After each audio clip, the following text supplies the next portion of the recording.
doon namin tinatapon. Isa daw tong hitman daw.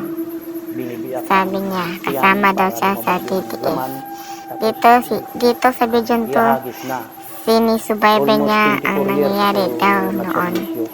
Kayo na mangusga, mga ka-Duterte. Mga DDS. Alam naman natin kung ano ang ating pinaglalaban. Alam naman natin kung sino talaga si Duterte. Napatay ko sa umpisa. Para sa akin, galing 2013 to 19. pinaglaban niya 19. para sa mga Siguro Pilipino. maabot siguro. Sana ako nag-testify, nagpatotoo. Si Duterte talaga Vlog of War tatag ng ay nakapabuti talaga sa mamamayang Pilipino. Siya talaga ang nagtatag yan. Kasali na yan ang Rebertournes, Police, at saka kaming civilian. Pero ang nag-uumpisa pa lang is Lambada Boys, yung Liquidation Squad. Ang nag-umpisa, 7 lang katao. Sa akala ko, mabuti yan kay masama ang pinapatay namin. Yung pinapatay namin is rapist, drug pusher, yung snatcher, yung ang binabaril namin. Hanggang tuloy-tuloy na yan. Hanggang pagka 1992, nadagdagan na kami ng mga Rebertournes, nagdami na kami. Yan na tinatag na ang pangalan na ang DDS kung Davao Lick Squad. Talaga ang mga DDS, mga pulis dyan, walang nahuhuli na, nakabalita ba kayo may nahuhuli na DDS sa Davao City? Wala, kasi mga pulis din ang mga DDS. Mga pulis din ang DDS. Yan ang dumudukot. 1993, binomba ang katedral. Binomba.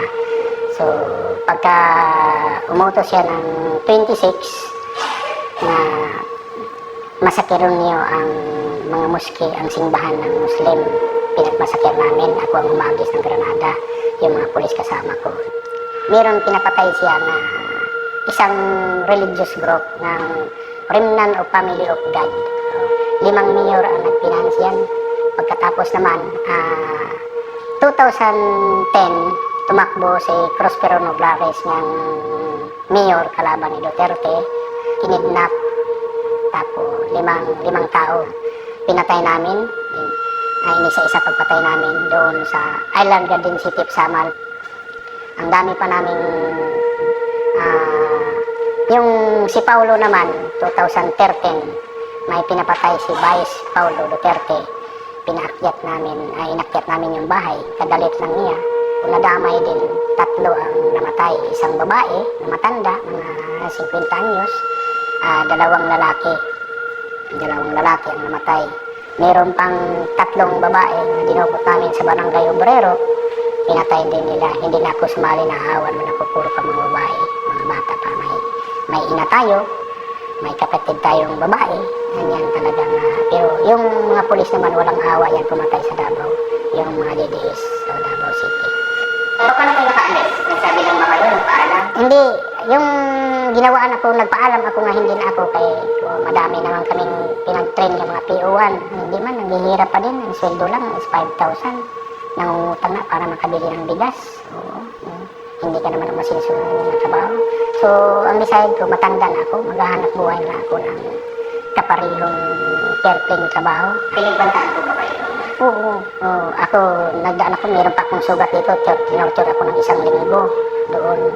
Tinorture ako ni Director Danao.